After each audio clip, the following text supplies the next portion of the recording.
Vamos dar início ao nosso curso de Pêndulo Hebreu, módulo 3, Radiestesia. Introdução. O que é a radiestesia? Como nós vimos até agora, existe um plano energético além do corpo físico que não pode ser medido através de aparelhos.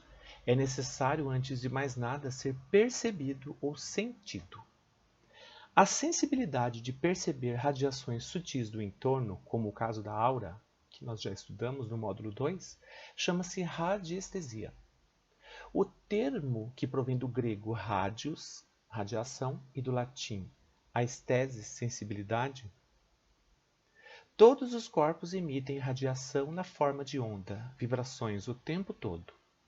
Quando se está em sintonia com essas ondas, o cérebro é capaz de interpretá-las e arquivá-las no inconsciente. Essas ondas são capazes de causar atividade neuromuscular, o que provoca a reação externa em forma de movimento nos instrumentos usados em radiestesia, como o caso de um pêndulo, por exemplo. Assim, o objeto de pesquisa se torna o transmissor, o cérebro do operador o receptor e o instrumento radiestésico uma antena amplificadora da radiação percebida. Esse é o mecanismo de ação da radiestesia. O corpo emite uma vibração que é captada através do instrumento. O cérebro é o receptor da vibração. O inconsciente percebe e dá uma resposta automática numa expressão cinemática que é amplificada pelo aparelho radiestésico. Os instrumentos radiestésicos utilizados em trabalho com a radiestesia. O mais importante instrumento para se trabalhar com a radiestesia, e essencial e imprescindível, é o pêndulo, que trata-se de um peso ligado a um fio flexível, pouco importando o material com o qual é confeccionado. O essencial é que seja simétrico e uniforme. O pêndulo é um instrumento radiestésico que faz com que certas vibrações do universo sejam percebidas pelo inconsciente do operador. Trata-se de um peso na ponta de um fio flexível e resistente. Como funciona o pêndulo? É o inconsciente que recebe todos os sinais. No entanto, eles são interpretados pelo consciente. O pêndulo é a expressão física das informações captadas pelo inconsciente. Em outras palavras, funciona como uma espécie de antena amplificadora das vibrações sob as quais se realiza a prospecção. Porém, é preciso deixar claro que a qualidade da informação obtida pelo pêndulo depende inteiramente da neutralidade e receptividade do operador. Em radiestesia também são usados gráficos radiestésicos para limpar ou amplificar uma suposta vibração. O gráfico radiestésico mais utilizado é o decágono, que é um polígono de 10 lados. A sua função é a de potencializar qualquer testemunho colocado dentro dele. Uma medida aproximada de um decágono radiestésico é de 20 por 20. Hoje em dia existem outras formas de decágono, como o decágono duplo, triplo, que são utilizados para amplificar com mais potencialidade o testemunho colocado dentro dele. O desimpregnador. Ele é composto por um decágono, 4 círculos e setas no sentido da força centrípeta, de dentro para fora. Muito utilizado na limpeza, proteção e valorização do plano físico e material da pessoa. Protege contra as energias sutis, deletérias ou negativas. Mas a sua maior utilização é na desimpregnação e limpeza de testemunhos, cristais, bastões, entre outros. Uma medida aproximada de um desimpregnador é de 20 por 20 centímetros. O gráfico Yoshua, que é o nome místico de Jesus em hebraico. Ele é formado por 4 letras hebraicas, as quais possuem muita energia. São associadas ao nome de Jesus. Esse símbolo sagrado possui o poder de cura e proteção. Purifica e harmoniza o ambiente no qual é colocado. Ativa as virtudes crísticas individuais e é um irradiador energético à distância. Quando deitado, deve ser colocado no eixo norte-sul com a letra Iod voltada para o norte. Uma medida aproximada também deste gráfico é de 20 por 20 centímetros. O gráfico anti-magia. Ele se destina a eliminar estados de magia presentes nos seres vivos, através do uso de testemunhos, por isso pode ser aplicado à distância. Alinhe a placa na direção norte, conforme indicado, e coloque o testemunho da pessoa a ser tratada no ponto indicado. Uma medida aproximada do gráfico anti-magia é de 20 por 20 centímetros. Os 9 círculos têm a propriedade de proteger bens materiais, lugares, objetos, seres vivos contra as energias negativas externas.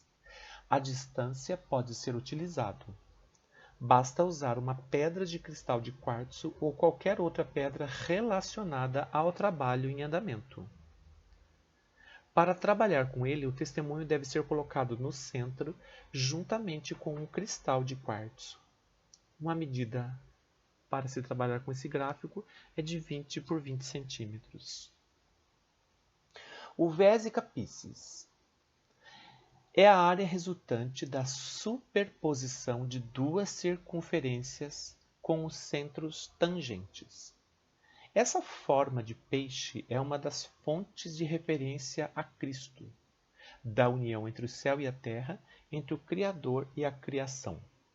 É um gerador de ondas de forma, uma vez que todos os polígonos regulares são obtidos através de uma sucessão de construções sobre ele. O selo de Salomão, ali inscrito, fornece o potencial de energia de emissão, expandindo o espectro de uso. É muito utilizado na radiônica. A sua medida aproximada de 20 por 20 centímetros. Falamos muito sobre o testemunho, mas afinal de contas, o que é o testemunho e qual a sua finalidade? O testemunho, também chamado de testemunha, é uma amostra de qualquer material que guarde relação vibratória com o objeto de pesquisa. O testemunho cria o elo vibracional necessário entre a amostra e o consulente. Os testemunhos podem ser classificados em naturais, que são amostras do elemento pesquisado, como um fio de cabelo, uma saliva, o sangue, e os artificiais, que são representativos do objeto de pesquisa, como, por exemplo, uma foto, um nome, etc., uma roupa. O biômetro de Beauvais, também chamado de régua biométrica. Qual é a sua finalidade? O biômetro de Beauvais, o biômetro de Beauvais, é uma régua biométrica e foi criada pelo físico francês Antoine Beauvais, com a colaboração do engenheiro Simoneton. Foi utilizada como escala de mensuração o angstrom, ou unidade de medida do comprimento de onda. Um angstrom corresponde à 10.000.000ª parte do milímetro. Na primeira dimensão do biômetro, o nível físico vai de 0 a 10.000 unidades Beauvais, cuja sigla é UB. Mede a intensidade do lugar, a vibração que tem um efeito sobre o elemento físico do ser humano. O uso do biômetro permite uma maior acuidade na medida das vibrações sutis do mundo que nos cerca. Pode ser utilizado com qualquer tipo de testemunho. Natural, mechas de cabelo, gota de sangue, saliva sobre um papel, filtro, unhas, etc. Ou artificial, fotos, mapas, textos, manuscritos ou impressos, palavras, produtos, etc. Consideram-se como medida vital ou ideal 6.500 unidades Beauvais ou 6.500 angstroms. Esse é o biômetro de Beauvais. A medida ideal de um ser humano A quantidade de unidade por vez ideal do ser humano é de 6.500. Entre 6.500 unidade por vez a 8.000, considera-se o estado ideal de saúde. Acima de 8.000 unidades, considera-se que o ser humano está em estado hiperativo de energia. E abaixo de 6.500, entre 5.000 e 6.500, configura-se o estado de doença. E abaixo de 5.000 unidades por vez, entre 3.500 e 5.000, considera-se que a pessoa já está em estado degenerativo de doença. Algumas réguas biométricas, ou biômetros, têm como escala inicial 1.000 unidades por vez. Para efeitos de medições energéticas do ser humano, desnecessário utilizar a unidade a partir de 1.000 unidades, porque essa é muito baixa para um ser humano, que consideraria já um estado de morte. Então, qualquer unidade abaixo de 5.000 já é uma zona crítica. Então, é desnecessário uma régua biométrica entre 1.000 e 10.000 unidades por vez. Os gráficos em leque. Os gráficos em leque são muito utilizados na radiestesia e podem ser, inclusive, criados pelo operador para a função desejada. A seguir, apenas um modelo de gráfico em leque para calibração dos chakras. Gráfico de calibração dos chakras. Gráficos em leque, eles só têm utilidade a partir da configuração ou formatação do operador. É o operador que define qual é a regra do uso e utilização do gráfico em leque. Por isso, pode haver variações de estudo dos gráficos em leque de acordo com o operador, ou de acordo com o seu critério de avaliação. Esse gráfico em leque, ele tem como configuração o equilíbrio dos chakras entre menos 30% e mais 30%. Acima de 40%, considera-se que os chakras estão em estado de hiperatividade ou excesso. E abaixo de 40%, considera-se que o chakra está com hipoatividade ou falta. Este é um gráfico condicionado ao estudo do operador.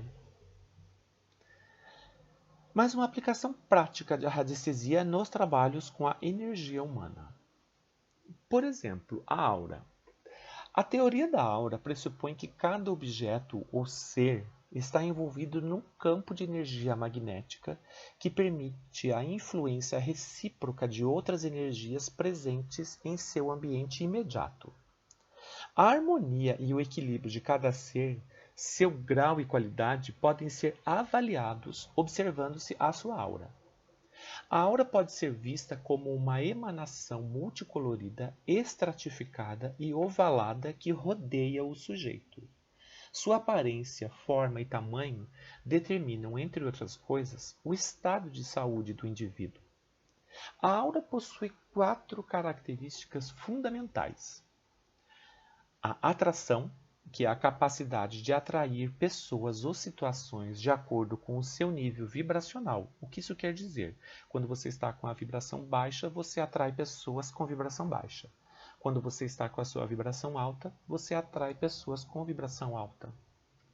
A unissonância, que nós mais conhecemos como ressonância, é a capacidade de fazer com que pessoas ou objetos, mesmo que distantes, vibrem na mesma vibração ou sintonia do campo do emissor.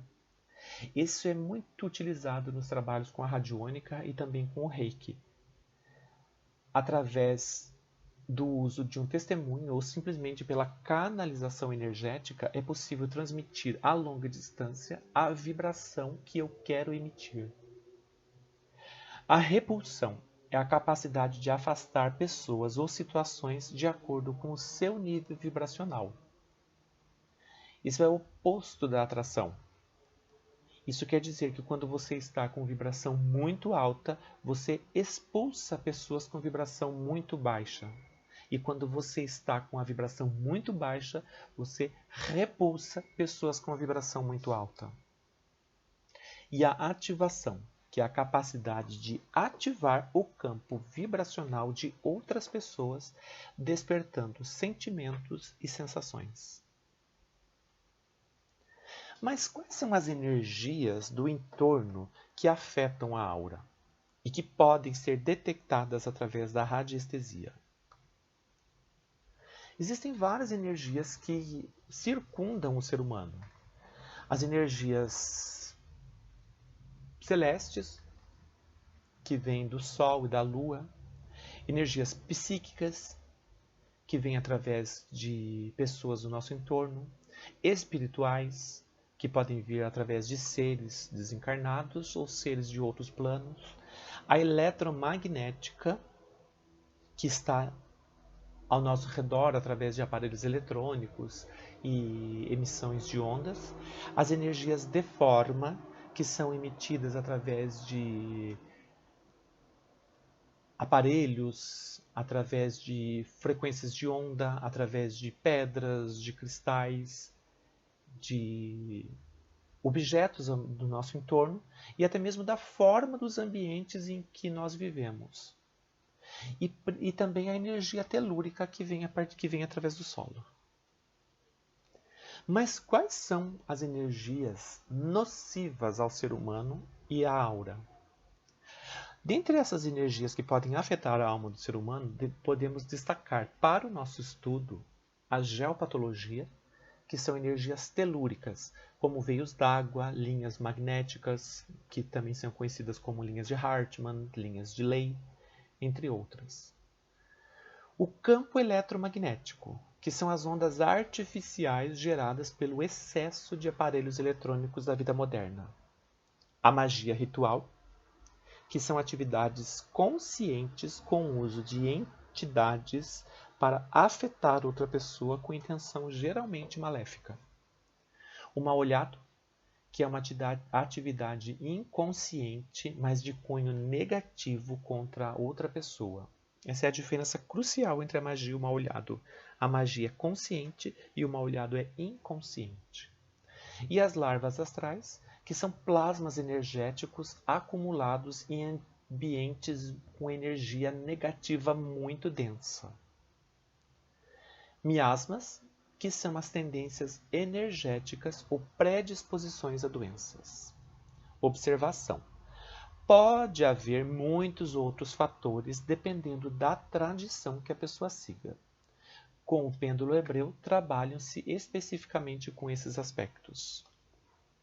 Então vamos estudar caso a caso o que é a geopatologia. O planeta Terra tem seu próprio campo magnético natural produzido pelo movimento de rotação, que é o giro da Terra em torno de si próprio, do seu próprio eixo. Essa radiação é benéfica, no geral, mas existem lugares onde a radiação é incompatível para o organismo humano. Esses pontos são chamados de áreas geopáticas ou geopatogênicas. As mais comuns são as linhas magnéticas de Hartmann e de Curie. O campo eletromagnético também é conhecido como eletrosmog, cuja etimologia vem de smoke, que é fumaça ou nuvem, e electro, que é elétrica. Então seria uma nuvem eletromagnética. Eletrosmog é um nome que se dá à colisão da energia vital com as ondas eletromagnéticas criadas pelo excesso de tecnologia da vida moderna.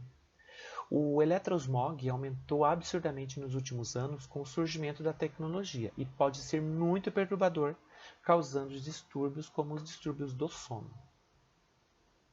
A magia ritual. Magia ritual consiste em encomendar um trabalho para prejudicar os outros. Nesse caso, sempre é usado um veículo, algo concreto para atacar a vítima, como uma peça de roupa. Existem diferentes graus de comprometimento energético que serão determinadas pela intensidade do dano, pela cronicidade e pela intencionalidade, dentre outros. Qualquer que seja a causa, existe uma permissão subjacente e inconsciente, um poder que foi concedido ao agressor. Isso é chamado de pacto inconsciente. Para que haja magia ritual, necessariamente existe uma ligação entre a vítima e o agressor, de uma forma ou de outra. A magia psíquica. Magia psíquica é a energia psíquica emitida continuamente. Esse tipo de magia é tão séria quanto a magia ritual. O cérebro expande uma frequência de onda que um emite e o outro capta pelo princípio da ressonância da aura. Geralmente com intenções malvadas como a raiva, o ódio, o rancor ou o desejo de que algo ruim aconteça com a outra pessoa. A vantagem para o agressor é a dificuldade da identificação pela vítima. Geralmente a magia psíquica é emitida por uma pessoa do nosso convívio e da nossa afeição. O mal-olhado. O mal-olhado em muitas tradições, na tradição hispânica, os espanhóis conhecem o mal-olhado como mal de ojo. A tradição judaica conhece o mal-olhado como Ain Hara.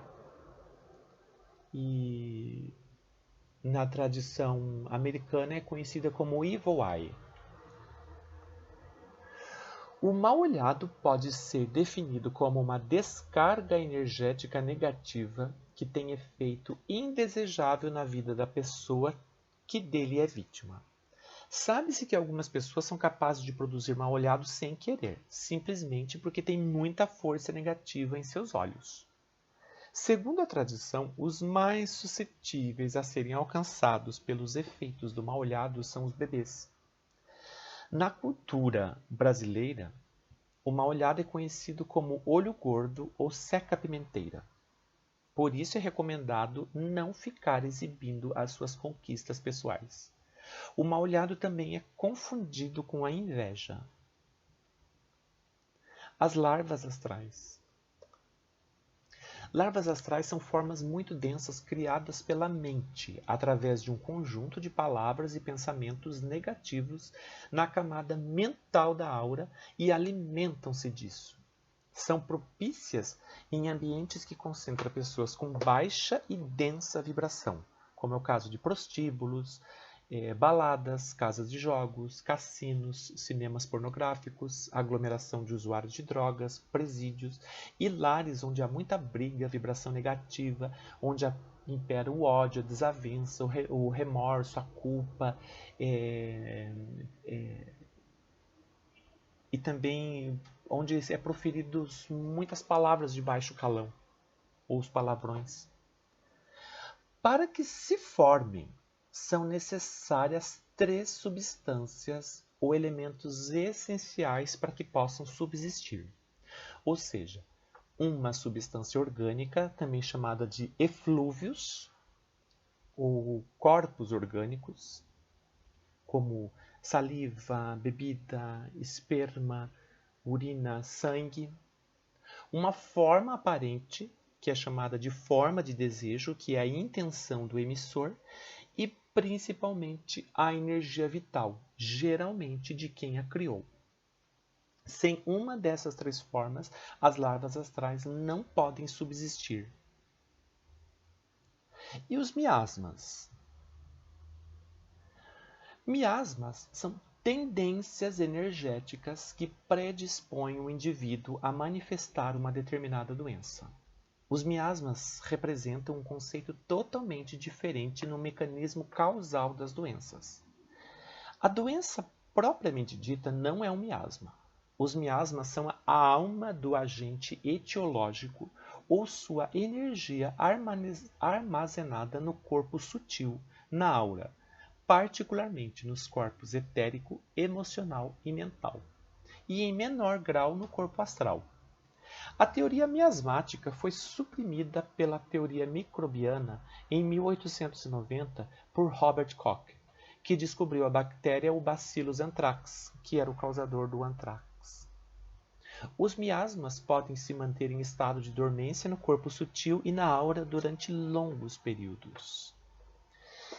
Para o nosso estudo, consideraremos 3 tipos de miasmas, que são os miasmas considerados por Hahnemann, o pai da homeopatia.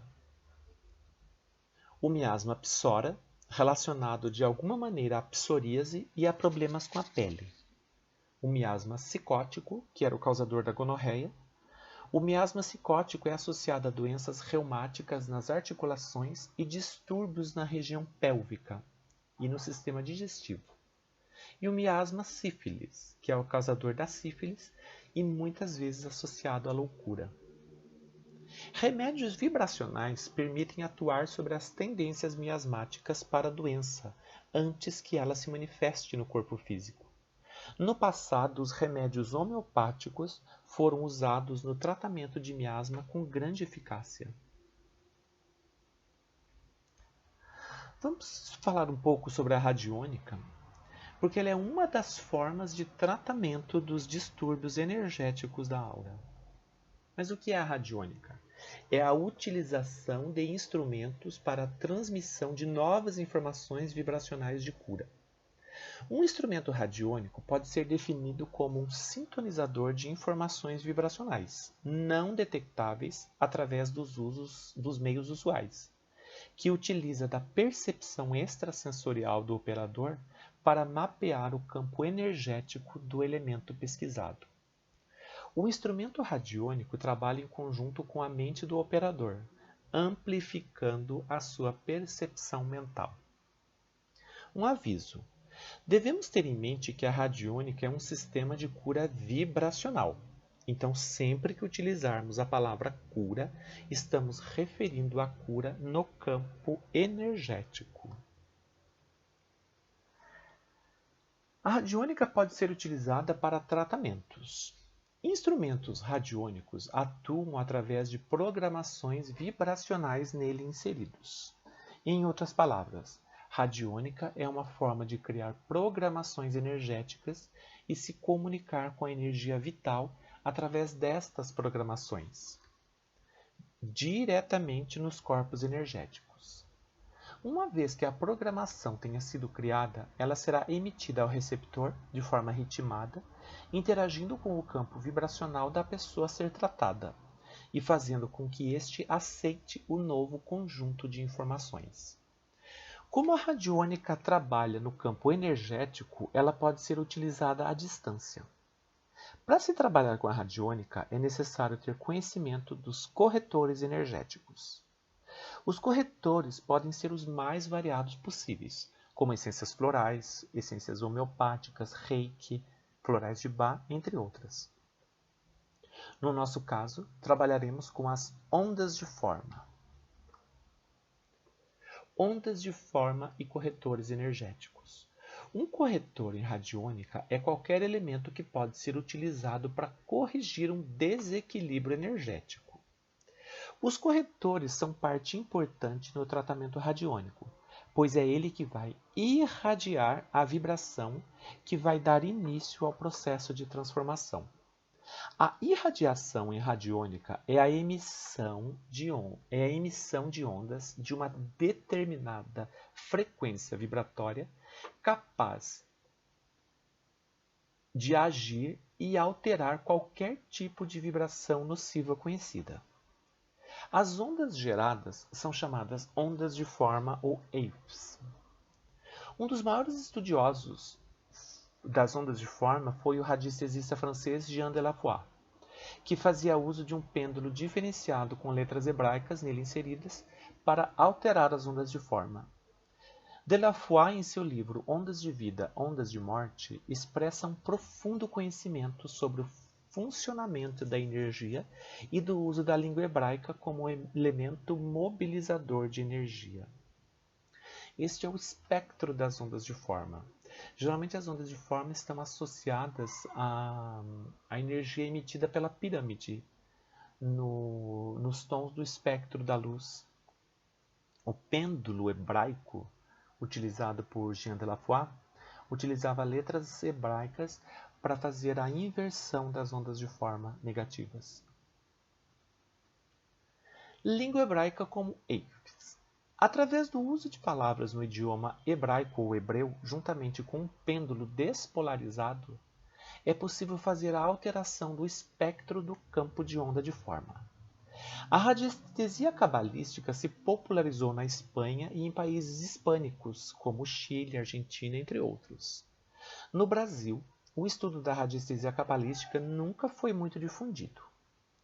A radiestesia clássica no Brasil se difundiu em duas escolas. A escola física, atrelada aos princípios da radiestesia com os pêndulos clássicos, e a escola mental, que deu origem posteriormente ao estudo das mesas radiônicas, muito populares no Brasil.